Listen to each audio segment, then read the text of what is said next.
Hello guys and welcome back to the garage. Last time we mounted a disc brake kit on this one and I didn't mount the front wheel afterwards, and I'm going to tell you why. Because today we're going to install this, the BGM Supercharged Pro front shock absorber, looking like this. I've been riding on this YSS front shock. I hope to get a better ride, better comfort with new shock absorber.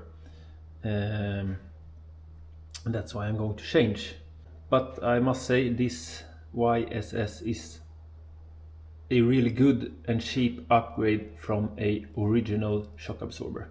If you want to change the original one and you don't want to pay too much, I would recommend this one. But today we're going to install the BGM one, and this has the part number BGM 7781B. In this package you of course get a shock looking like this,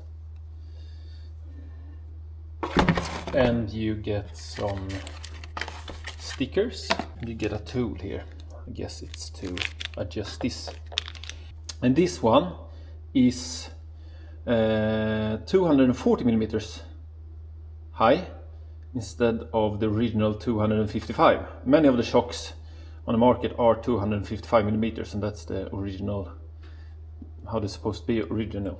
But I know BGM and C Performance use 240 millimeters to give the bike another stance and therefore better handling, they say. Before I install it, I'm going to set this up according to my weight. Okay, so this manual here was only in German, and so I have to use my German skills. But as far as I can see here, I need to install it first. I can't set it up here on the bench, so I need to install it first. I'll start by removing this one.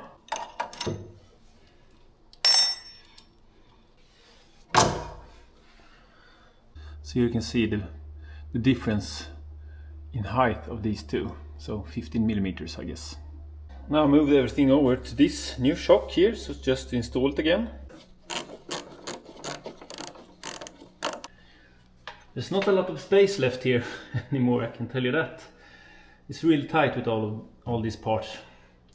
And to tighten the screw and nut, I need to do this from this side because I can't get the spanner in and move it. I just can get in and hold it. So it's really tight. But that's how it is when you want to add performance parts. But as you can see, as soon as you're going to do something, it will be hassle, you know, changing the brake pads, it will be tight, and adjusting this in here, up on the inside here, when the wheel is on, it's going to be tight. Yeah, it's really tight, but that's how it is. Now I'm going to tighten the last screw here. It's in place, and now I can reinstall my front wheel again. Then we can start to set this up.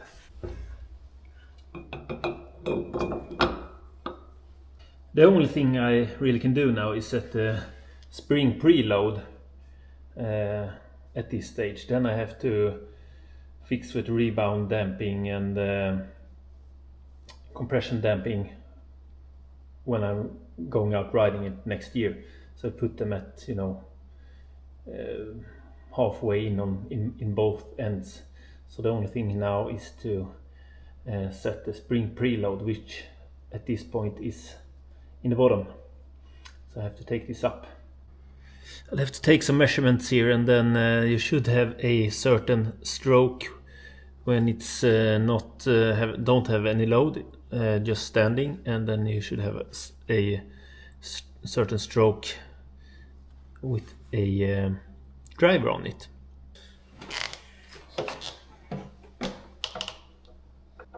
So right now it's way too much, and that's because we don't have any spring preload. Then we can use this to get it up to where we want it. So now I'm going to try to adjust the spring preload so the suspension travel when I sit on the bike is about 25 to 30% of the full stroke. according to internet, you should, on these BGM shock absorbers, when going on the street, you should aim for 30 to 35% of the suspension travel when you sit on a bike. And if you're going to adjust it for race, you should be 20 to 25% of the suspension travel. So I'm aiming for 30, I think. So it's just keep going. So as you can see here, I moved, I turned the spring up quite a bit here to get my value that I wanted. And as I said, around 25 to 30% of the stroke when sitting on the bike. And the rebound and compression damping, I'm going to start straight in the middle. Then I have to test it when I ride it, but I can't ride it now because it's winter outside. So that's something you need to adjust on the go. Yeah, but this is how it came out anyway. So I think this will be a really good upgrade. And this is of course important that you also have the right tire pressure in your tire. Otherwise you won't get the best out of your shock if you have the too high or too low tire pressure. Well, yeah, so I hope this will be a good upgrade. I'm not going to do this in the back. I will keep YSS in the back for now, because I think it's the front that's most important for me right now. And these are quite expensive, I must say, especially if you compare them to the YSS. I think these are 3 times as expensive at least. So this will be fun to try. So thanks for watching, and see you in the next one.